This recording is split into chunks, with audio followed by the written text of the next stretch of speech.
Dans cette formation VBA Access, qui est le deuxième volet dans notre progression pédagogique pour apprendre la programmation sous Access, nous allons continuer tout en douceur. Ici, l'objectif est de pouvoir réaliser des interactions entre les différents objets Access, c'est-à-dire les états, les tables, les requêtes ou encore les formulaires, mais comme nous ne connaissons pas encore suffisamment d'objets de programmation, nous allons exploiter la même technique, la même astuce que celle que nous avions utilisée pour apprendre le VBA Excel. Nous allons demander à des macros de nous montrer comment elles font et ainsi nous nous inspirerons du code pour pouvoir le répliquer et éventuellement aller plus loin.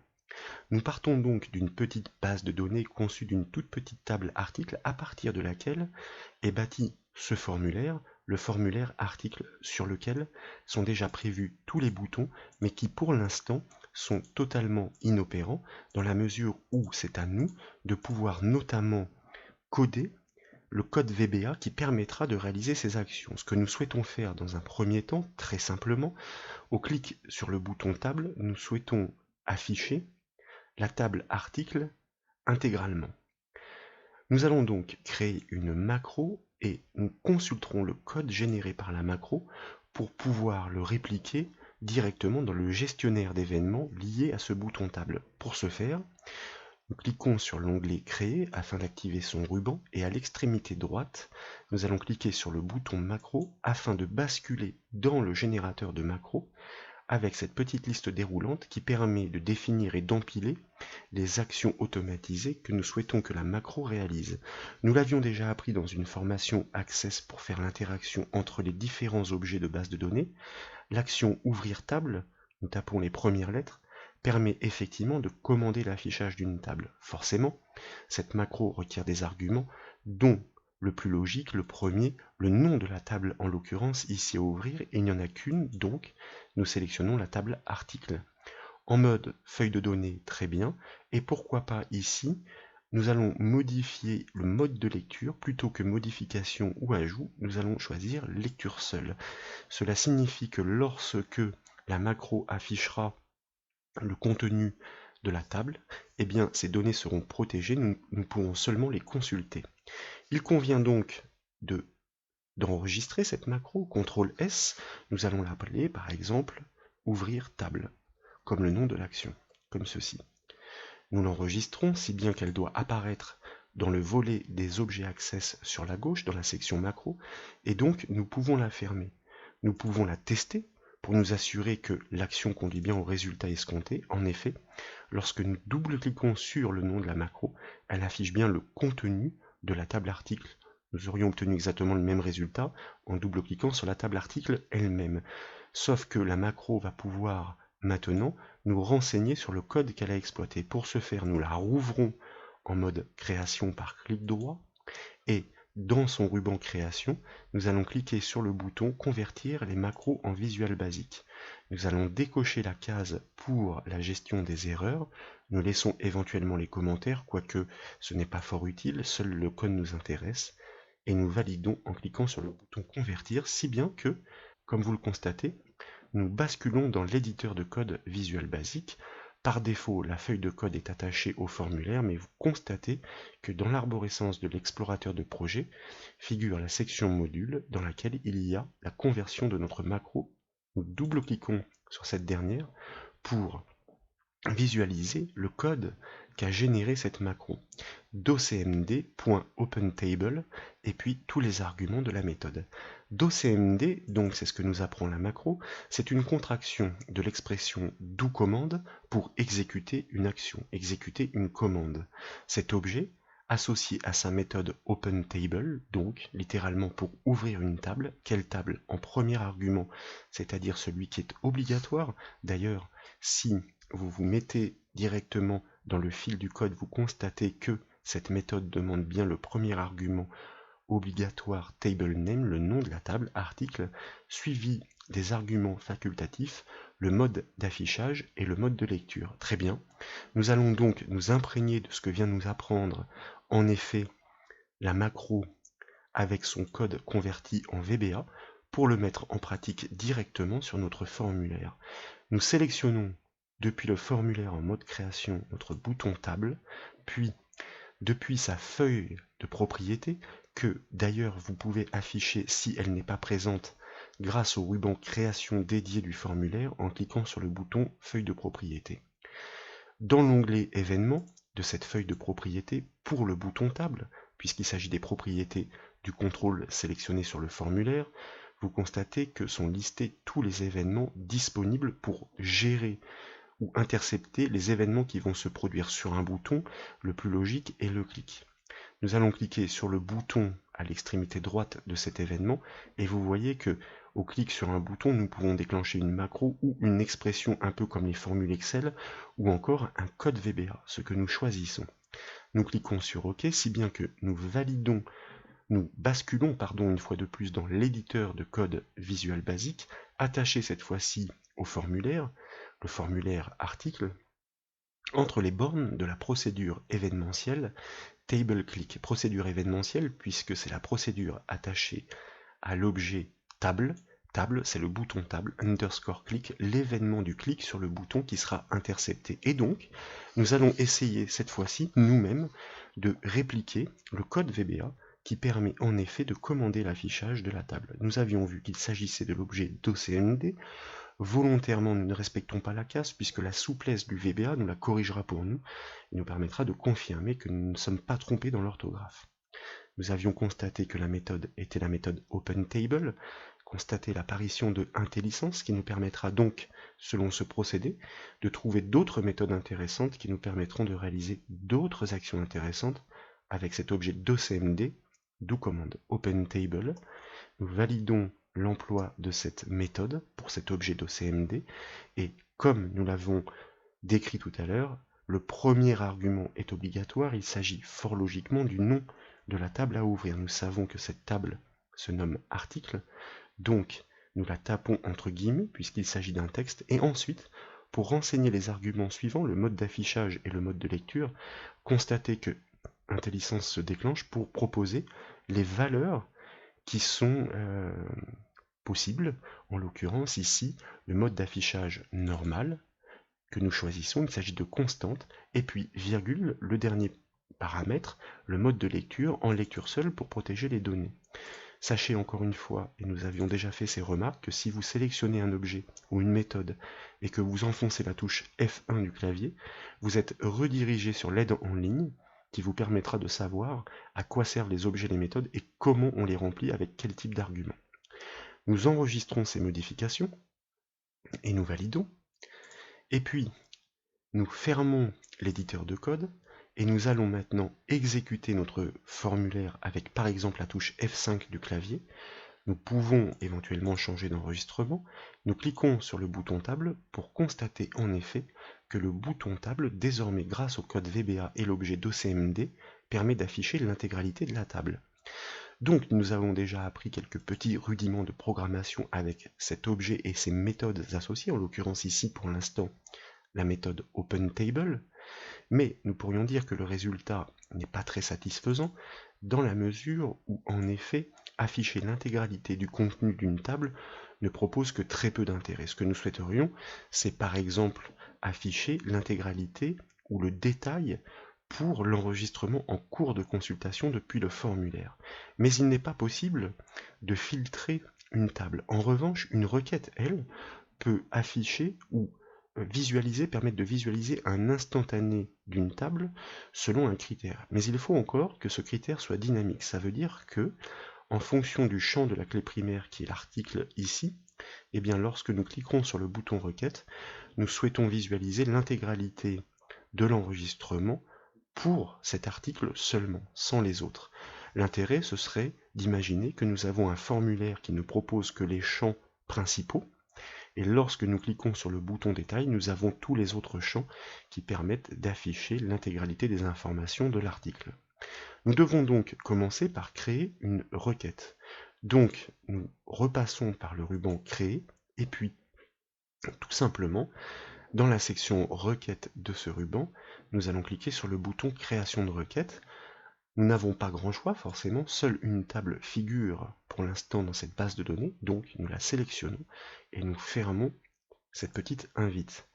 Nous allons glisser tous les champs de la table dans la grille de requête, puisque l'objectif est qu'à l'issue, cette requête affiche le détail complet de l'article en cours de visualisation depuis le formulaire, mais à ce stade, si nous exécutons cette requête, eh bien, elle n'offrira un rendu, ni plus ni moins, équivalent à celui de la table article. Il faut donc filtrer en fonction de certains critères, sauf que le critère, au moment de la conception de la requête, nous ne le connaissons pas encore, il va dépendre tout simplement de l'article en cours de consultation depuis le formulaire.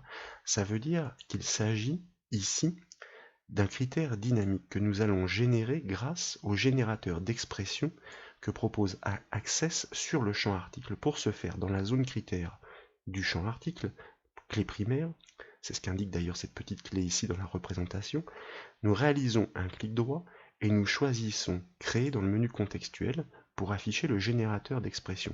L'objectif est de dire qu'il faut faire la correspondance entre les champs articles de la table et du formulaire. Donc nous déployons l'affichage des formulaires proposés ici dans la liste de gauche jusqu'à atteindre le seul formulaire pour l'instant proposé, c'est-à-dire le formulaire article. Nous le sélectionnons pour afficher tous ces champs au centre et nous trouvons le champ qui nous intéresse pour la correspondance, nous le double-cliquons pour construire ici l'expression de correspondance. Formulaire, article, article. Nous validons.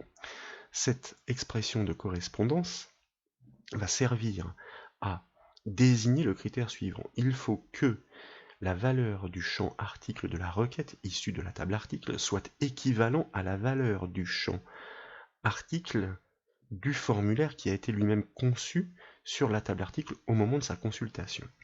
Donc, nous allons maintenant enregistrer cette requête sous le nom par exemple article détail, CTRL S, article détail, et comme nous avons déjà appris quelques rudiments en VBA Access grâce à l'objet docmd, nous allons commander l'affichage de cette requête au critère dynamique que nous fermons depuis le formulaire au clic sur le bouton requête. Donc nous sélectionnons le bouton requête et comme tout à l'heure, dans sa feuille de propriété pour l'événement au clic, nous allons choisir le générateur de code, si bien que nous rebasculons dans l'éditeur de code. Et ici, il suffit tout simplement donc d'exploiter une fois encore l'objet docmd.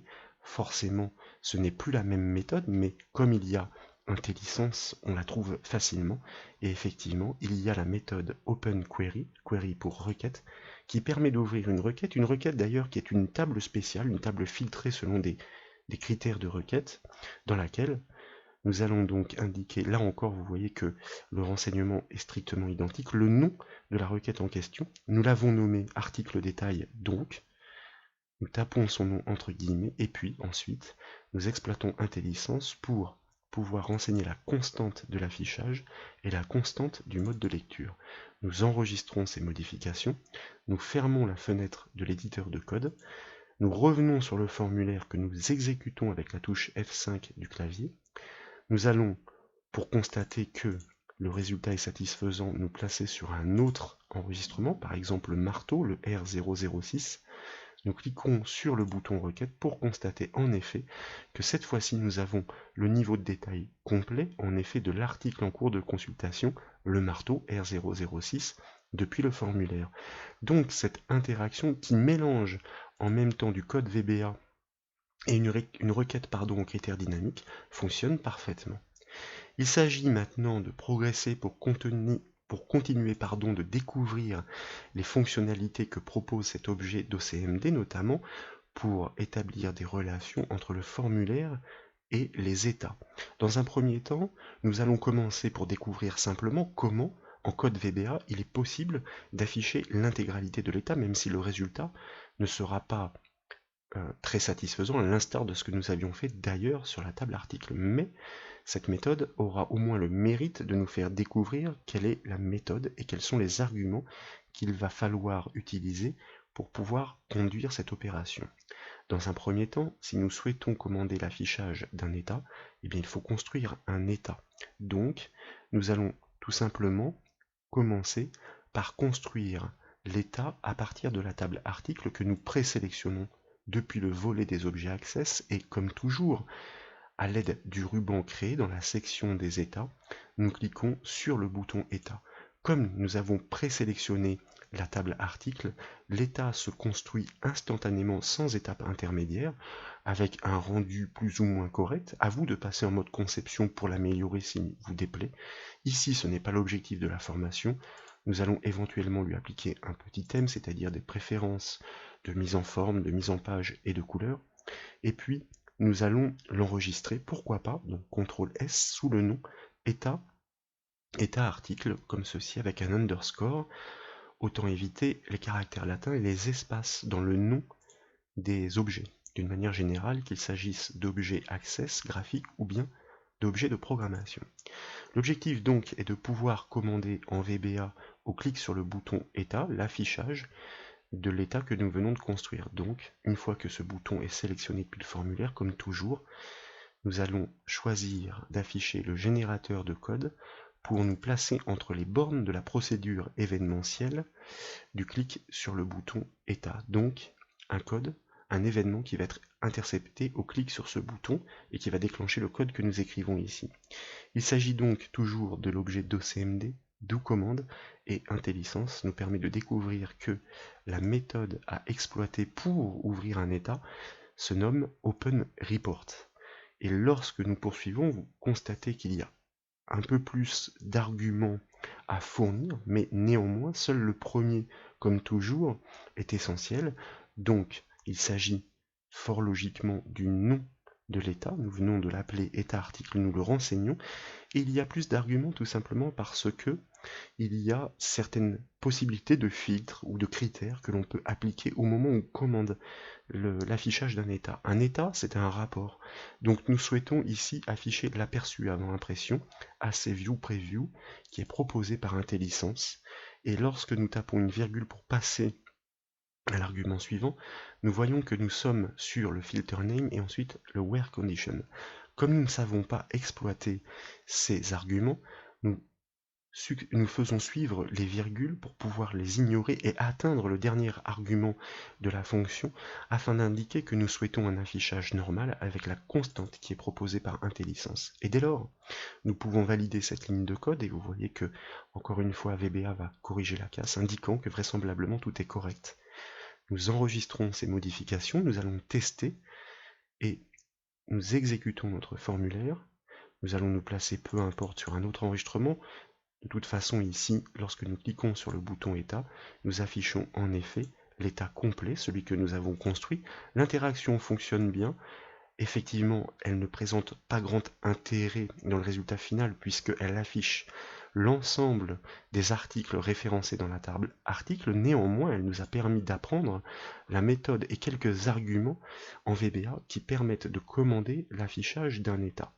Ce qui nous intéresse, nous, et c'est le bouton précédent, article état, c'est de pouvoir afficher l'aperçu avant impression de l'article en cours de consultation depuis le formulaire. Mais cette fois-ci, directement par le code VBA, c'est-à-dire sans passer par une requête intermédiaire. Sauf que, effectivement, nous ne savons pas encore comment poser ces critères. Et c'est là, une fois de plus, qu'une macro va venir à notre rescousse dont nous pourrons à l'issue, étudier le code pour apprendre justement à réaliser ces interactions en VBA. Donc, nous allons créer une macro qui doit commander l'ouverture de l'aperçu avant impression uniquement de l'article en cours de consultation depuis le formulaire. Une macro dont la condition where va donc être dynamique. Nous retournons dans le ruban créé, nous commandons le générateur de macro en cliquant sur le bouton macro. L'action, nous la connaissons, il s'agit effectivement d'ouvrir un état, mais pas un état d'une manière standard, avec une condition where que nous allons bâtir grâce au générateur d'expression. Tout d'abord, comme toujours, nous devons commencer par spécifier le nom de l'état. Il s'agit de état article, il n'y en a qu'un seul, celui que nous venons de concevoir. La condition where doit réaliser la correspondance suivante. Il faut que le champ article de l'état sur lequel nous allons soit égal à la valeur du champ article du formulaire duquel nous venons. Donc, depuis le générateur d'expression, ici, nous cliquons directement sur le petit bouton. Nous allons commencer par taper le nom du champ. Dans les expressions, un champ intervient toujours signalé entre crochets. Donc article doit être égal, l'article, le champ article de l'état, à celui du formulaire. Nous déployons l'affichage comme nous l'avons fait pour la requête aux critères dynamiques jusqu'à atteindre notre formulaire article. Et nous allons là encore double-cliquer sur le champ article pour faire la correspondance. L'expression qui est construite est donc très logique, suffisamment explicite. Le champ article de l'état doit être égal au champ article du formulaire en cours de consultation. Nous validons cette condition where en cliquant sur OK pour constater en effet qu'elle est bien affichée dans la zone condition where de la macro, que nous enregistrons par exemple sous le nom, on pourrait dire ici que c'est l'ouverture du détail de l'état. Alors on pourrait l'appeler détail d'état, peu importe. L'essentiel est de pouvoir consulter son code à l'issue. Une fois qu'elle est enregistrée, elle apparaît effectivement, comme vous le constatez, dans la section macro du volet des objets Access. Nous souhaitons pouvoir prélever son code, comme tout à l'heure, donc nous cliquons sur convertir les macros en Visual Basic. Nous décochons ces cases qui ne sont pas essentielles car elles rajouteraient des lignes pour rien, alors qu'ici nous souhaitons juste prélever le code, et nous constatons que nous allons obtenir effectivement en double-cliquant sur la macro ainsi convertie, le code complet, le Open Report, nous l'avions trouvé nous-mêmes grâce à IntelliSense, le nom effectivement de l'état à ouvrir, le mode d'affichage, le filtre qui est ignoré, et ici la condition where, comme vous le constatez, entre guillemets, qui est strictement identique à celle que nous avons bâtie depuis la macro, à ceci près que les termes ont été convertis en anglais, formulaire devient forms, mais on fait bien la correspondance entre le champ article de l'état vers lequel on va et le champ article du formulaire duquel on vient. Donc, pour ne pas nous embêter, nous allons copier cette ligne de code et puis nous allons tout simplement la répercuter sur notre formulaire au clic sur le bouton article état. Nous le sélectionnons comme toujours, nous choisissons de lui affecter un code VBA, nous validons, nous basculons comme toujours dans l'éditeur de code entre les bornes de la procédure événementielle du clic sur le bouton en question et nous allons coller cette ligne de code d'OCMD Open Report. Nous pourrions éventuellement ici changer le mode de visualisation car nous souhaitons un aperçu avant impression. L'objectif est de constater à l'issue que seul l'article sera affiché en aperçu, l'article qui est celui en cours de visualisation depuis le formulaire. Nous enregistrons et puis nous revenons sur notre formulaire que nous exécutons. Nous allons changer, puisque là c'est important, d'article pour nous placer par exemple sur la scie, le R007. Nous cliquons sur notre bouton pour constater que ça fonctionne à merveille, puisque cette fois-ci nous obtenons bien un état filtré par un critère, une condition where. En l'occurrence, nous obtenons juste l'aperçu de la scie, le R007. Les autres ont été exclus. Alors ce procédé est très intéressant, par exemple dans le cas d'une facturation client. Je suis sur un formulaire où je suis en train de consulter un client avec toutes les commandes qu'il m'a passées, je clique sur le bouton et j'affiche l'aperçu avant impression de sa facture que je n'ai plus qu'à imprimer pour lui livrer. Donc voilà une avancée très intéressante. Et donc il s'agirait de répliquer exactement la même chose pour le formulaire. Ça veut dire qu'on souhaiterait afficher dans un formulaire cette fois-ci le détail de l'article en cours de consultation, donc par une condition where, par le code VBA, directement au clic sur le bouton formulaire. Mais forcément, pour cela, on a besoin d'un autre formulaire puisque celui-ci sera déjà en cours d'utilisation. Donc, nous allons reconstruire très simplement un formulaire à la volée sur la table article que nous resélectionnons dans le volet des objets Access et par le biais du ruban créé dans la section formulaire, nous cliquons sur le bouton formulaire. Comme la table est présélectionnée, Access nous construit instantanément le formulaire sur la base de ces articles de la table article. Donc, nous allons tout simplement enregistrer ici ce formulaire, pourquoi pas sous le nom détail article, comme ceci, et puis nous validons par OK, nous savons qu'il s'appelle détail article. L'objectif, en effet, est de pouvoir afficher précisément la vue de ce nouveau formulaire sur l'enregistrement en cours de consultation depuis le formulaire principal au clic sur le bouton formulaire. puisque nous avons appris grâce à la macro précédemment pour un état, nous allons essayer de le répliquer directement par le code. Donc, comme toujours, sur l'événement au clic pour ce bouton, nous choisissons générateur de code et dans la procédure événementielle du clic sur le bouton formulaire, nous allons commander l'affichage de ce formulaire que nous venons de créer. Donc il s'agit de docmd, c'est l'objet. Nous savons, ou plutôt nous pouvons trouver que la méthode qui permet d'ouvrir un formulaire s'appelle openForm, que le premier argument obligatoire est le nom de ce formulaire, que nous avons appelé, souvenez-vous, détail article. Pour ne pas prendre de risque, nous allons prélever directement son nom pour pouvoir le recopier dans le code que nous poursuivons, entre guillemets bien entendu car il s'agit d'un texte. Et puis, si nous poursuivons les arguments, puisqu'il s'agira d'atteindre ici la condition where condition, nous allons lui indiquer que nous souhaitons ouvrir ce formulaire en mode normal, que nous ne lui appliquons pas de filtre, mais plutôt une condition where. Et cette condition where consiste à reproduire exactement ce que nous avons fait tout à l'heure dans la condition where de l'état, pour afficher l'état sur l'article en cours de consultation, c'est-à-dire l'expression saisie au-dessus.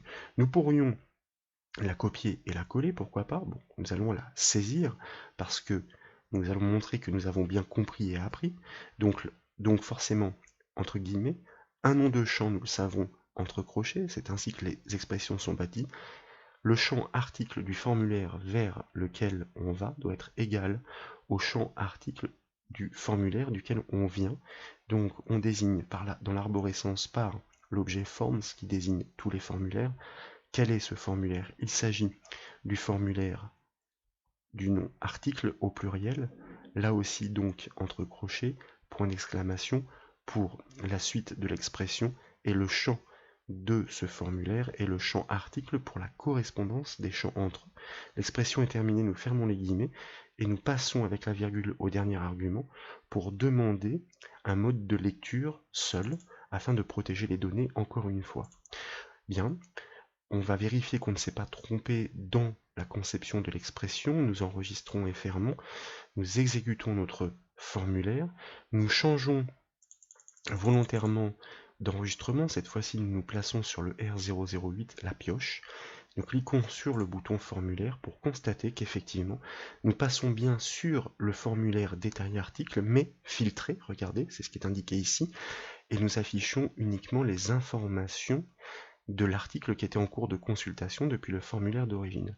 Ici, l'idée est d'imaginer que ce formulaire n'affiche que les champs essentiels et que celui-ci fournirait tous les autres champs de la table qui pourraient être beaucoup plus nombreux pour accéder aux détails uniquement sur demande, c'est-à-dire au clic sur le bouton.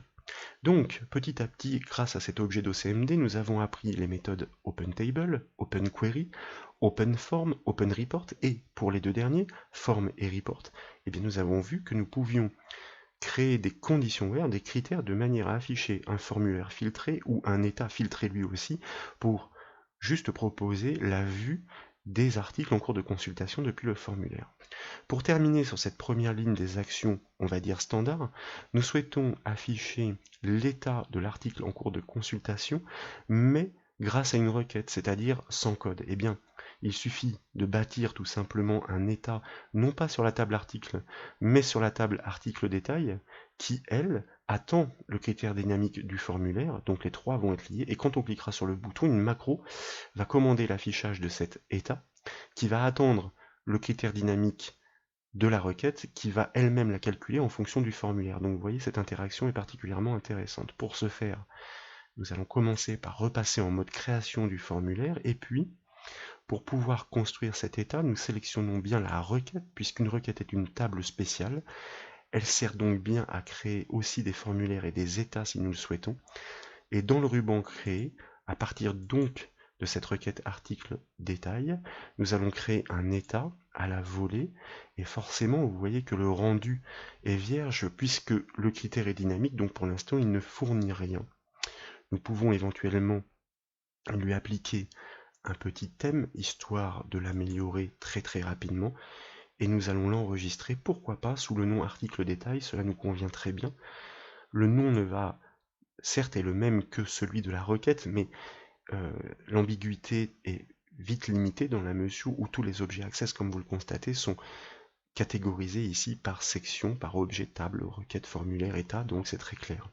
Nous pouvons fermer cet état qui, utilisé seul, forcément, ne sert à rien, est inopérant, ne peut conduire à aucun résultat. L'objectif, c'est qu'il puisse afficher, grâce à cette interaction entre ces trois objets, formulaire, état, requête, et bien tout simplement l'aperçu de l'article en cours de consultation. Le tour de force ici, encore une fois, c'est de le faire sans code VBA. Donc, après avoir sélectionné le bouton ici, nous allons demander cette fois non pas d'exécuter un code au clic, mais une macro. Et cette macro donc sera laquelle? Eh bien, dans le concepteur de macro, nous allons forcément demander l'action ouvrir état, cela va de soi. Quel état? Pas celui qui a été conçu au tout début, mais le détail qui attend ce critère dynamique en fonction de la requête. Donc pas de condition where, puisque en fin de compte, cette condition est générée directement par la requête. Alors en mode fenêtre standard, pourquoi pas. Après, à vous de voir quel est le mode d'affichage que vous souhaitez. Nous allons donc enregistrer cette macro, la fermer, c'est une macro incorporée, comme on dit, elle apparaît directement attachée au bouton. Nous exécutons ce formulaire, nous allons changer d'enregistrement grâce aux petites flèches de navigation, nous sommes sur la pince multi, le R010, nous cliquons sur le bouton état par rec, et vous voyez que sans code VBA, avec une macro, qui fait intervenir donc un état construit sur une requête avec un critère dynamique en fonction du formulaire, 4 objets access interviennent donc, on pourrait même dire 5, puisque le formulaire est lui-même construit sur la table. Sans code VBA, nous affichons donc bien le détail en aperçu avant impression de l'article en cours de consultation depuis le formulaire article. Très intéressant ensuite, la section en bas de ce formulaire qui doit permettre, alors on va de nouveau l'afficher en mode exécution, en fonction ici d'un nombre sélectionné dans la liste déroulante, il s'agit d'un prix en réalité, qui doit pouvoir commander l'affichage de l'état du formulaire, mais seulement des articles qui correspondent à ce critère, c'est-à-dire pour lesquels le prix est supérieur ou égal à celui qui est sélectionné dans la liste déroulante. Et puis on va le faire donc par le code VBA, et on va le faire ensuite uniquement par des macros qui vont déclencher des requêtes aux critères dynamiques comme nous venons de le faire. Tout cela pour dire que comme nous avons progressé en VBA Access en ayant appris cet objet d'OCMD et ses méthodes associées pour pouvoir faire interagir les objets, nous avons même compris que les conditions where permettaient de faire des filtres précis. Ces conditions where ne se limitent pas simplement à faire la correspondance entre des champs. On peut leur intégrer des critères avec des opérateurs de comparaison numériques, comme par exemple supérieur ou égal, etc. Donc, nous allons commencer par le bouton état ici, qui doit afficher tout simplement l'état article, mais filtré sur le critère qui est proposé dans la liste déroulante, c'est-à-dire dynamique en fonction du choix de l'utilisateur.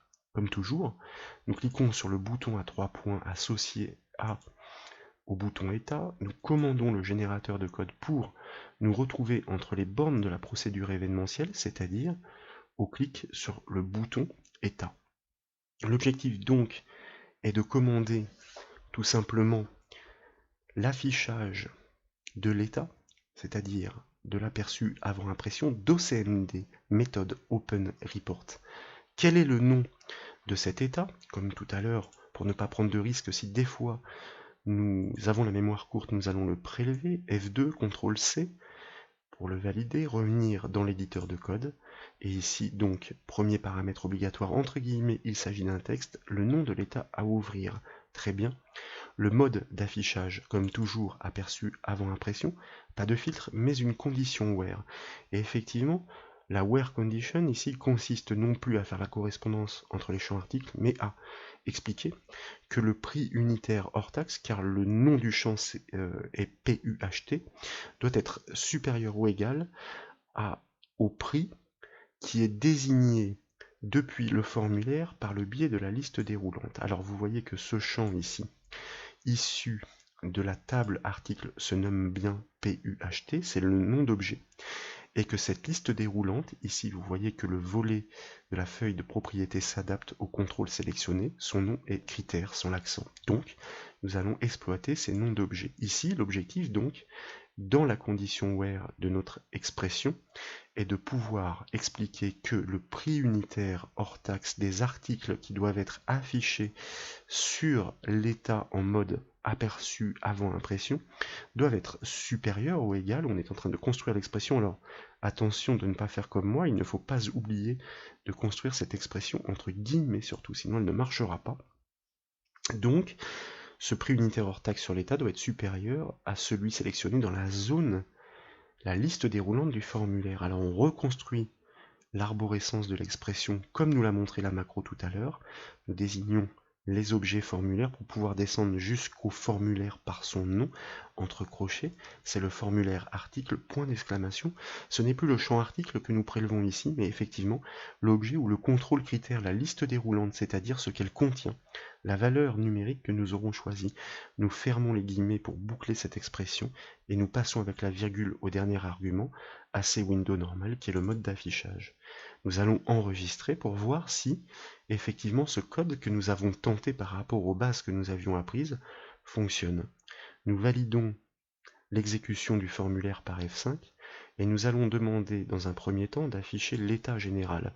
L'état général, pas de souci, consiste, en fonction du critère qui pour l'instant n'a pas été défini, à présenter une vue de tous les articles. Très bien. Voyons maintenant exactement la même action mais avec un critère dynamique préalable.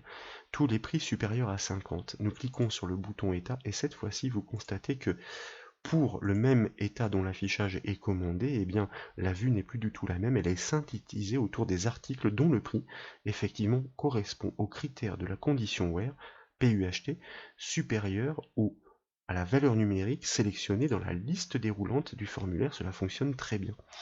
Eh bien, il ne s'agit plus que de répliquer ça en ce qui concerne le code VBA pour le bouton formulaire.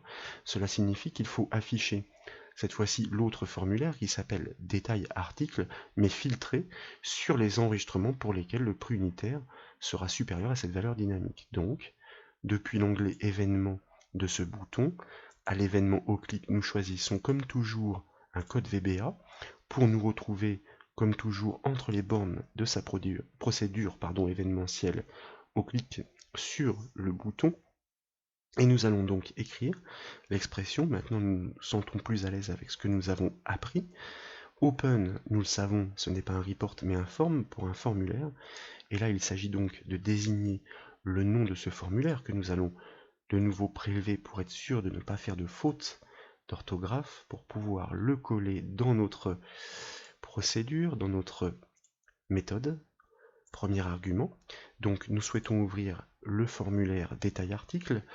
De quelle façon? Eh bien, nous allons l'ouvrir en mode normal, il s'agit d'un formulaire, et puis pas de filtre. En ce qui concerne la condition where, il s'agit de répliquer exactement celle que nous avons au-dessus. Alors, comme nous avons fait l'effort de la saisir juste avant, eh bien, nous allons ici, par paresse, la prélever. Alors, le petit message d'erreur vient du fait que comme je n'ai pas terminé et que VBA détecte que je change de ligne, m'en informe, ce n'est pas grave, vous voyez, je reviens dessus. On va coller, pourquoi? Parce que sur ce formulaire de destination, le champ prix unitaire hors taxe doit correspondre à tous les articles pour lesquels, en effet, ce prix est supérieur aux critères dynamiques définis par la liste déroulante depuis le formulaire d'origine. Et puis, dernier argument donc, qui consiste à l'afficher en mode lecture seule, encore une fois, pour protéger les données. On souhaite arriver au détail par curiosité, on va dire, parce qu'à l'instant T, on a des besoins. Nous pouvons enregistrer et donc fermer ce code, exécuter le formulaire. Dans un premier temps, si on clique sur le bouton formulaire, on constate, comme tout à l'heure, qu'on arrive sur un formulaire qui présente peu d'intérêt. En revanche, si on émet un critère, ici par exemple 50, pour faire comme tout à l'heure, et que l'on clique de nouveau sur le bouton formulaire, eh bien vous constatez qu'on arrive certes sur le même affichage, mais regardez bien, filtré sur les deux enregistrements qui correspondent à ce critère dynamique, issu du premier formulaire, grâce à la condition where, c'est-à-dire pour lesquels les prix unitaires hors taxe sont bien supérieurs à 50 €, supérieur ou égal. Tout fonctionne parfaitement et cette fois-ci nous avons osé le faire nous-mêmes directement par le code VBA grâce à ce que nous avions appris par notamment la dernière macro qui permettait d'établir une condition where pour afficher un état seulement avec une vue filtrée.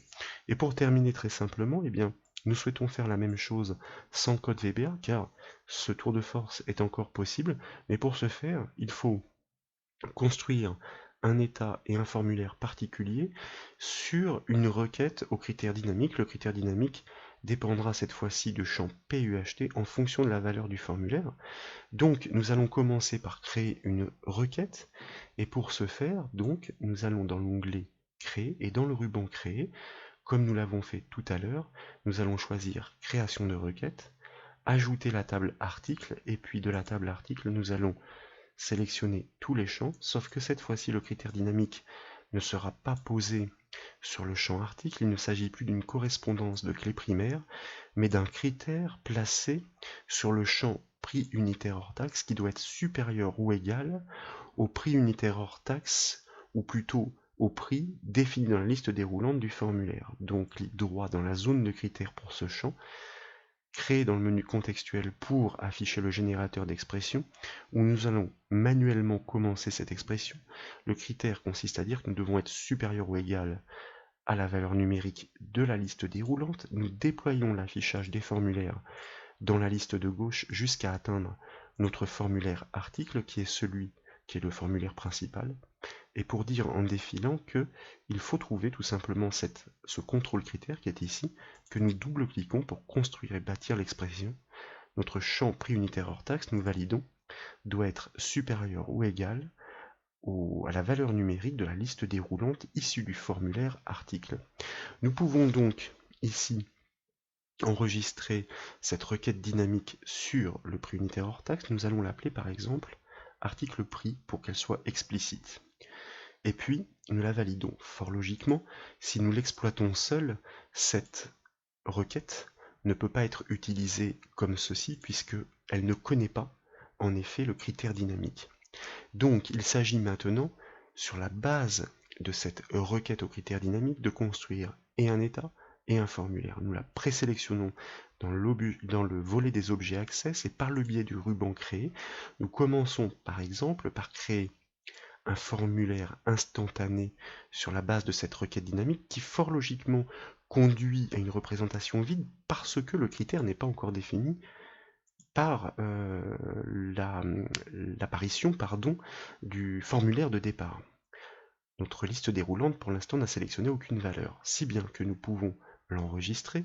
Sous le nom article prix, cela va très bien, encore une fois parce que nos objets sont bien sectorisés par les sections d'objets, et nous allons faire de même en prenant bien soin de préalablement resélectionner cette requête dynamique, et par le biais du ruban créer cette fois-ci, à la volée, nous allons créer un état directement sans étape intermédiaire sur l'objet qui était présélectionné depuis le volet sur la gauche pour constater exactement la même chose que précédemment, un état a priori qui n'est pas fonctionnel. Pourquoi? Parce que bâti sur une requête au critère dynamique qui n'est pas encore défini.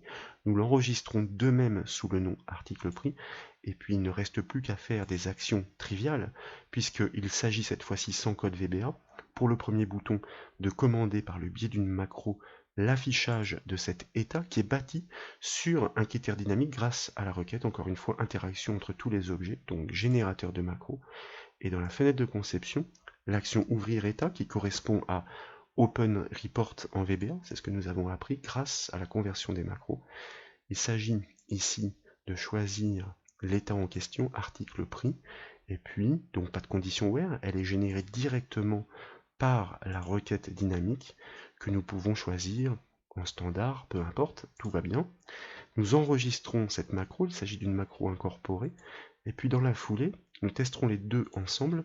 Nous allons faire de même pour le bouton du formulaire par la requête dynamique, générateur de macro. L'action ici, ouvrir formulaire, correspondance OpenForm en VBA que nous validons. Il s'agit là encore de définir l'argument obligatoire. Et vous voyez qu'on le trouve dans la liste, article prix, nous venons de le construire, le mode de données, le mode de lecture, donc lecture seule, bien sûr, et puis le mode d'affichage standard. Nous enregistrons cette macro incorporée, et nous allons exécuter notre formulaire pour voir si, en effet, nous sommes capables d'obtenir exactement le même résultat, mais cette fois-ci uniquement par des interactions entre des objets et sans code VBA. État par requête, ça fonctionne très bien, nous obtenons bien l'affichage, ou plutôt l'aperçu avant impression, des deux seuls articles qui sont concernés par le critère dynamique posé depuis la liste déroulante en temps réel par l'utilisateur. Tiens, on va monter ce critère, par exemple à 70, et puis on va commander l'affichage du formulaire par requête pour constater en effet que nous sommes redirigés sur l'aperçu du formulaire filtré. Il n'y en a plus qu'un enregistrement qui correspond à ce critère dynamique, c'est-à-dire au-delà de 70 €. Et donc vous voyez que tout ceci est parfaitement fonctionnel. Nous pouvons donc dire que nous avons progressé d'un pas important dans cette deuxième formation VBA Access. D'ailleurs, j'espère qu'elle vous a plu, auquel cas je compte sur vous pour mettre un petit j'aime à la vidéo, ce serait très sympa de votre part. Je vous rappelle que les sources pour ces cas pratiques sont proposées sur le site bombache.fr ainsi que toutes les autres formations. Je vous remercie.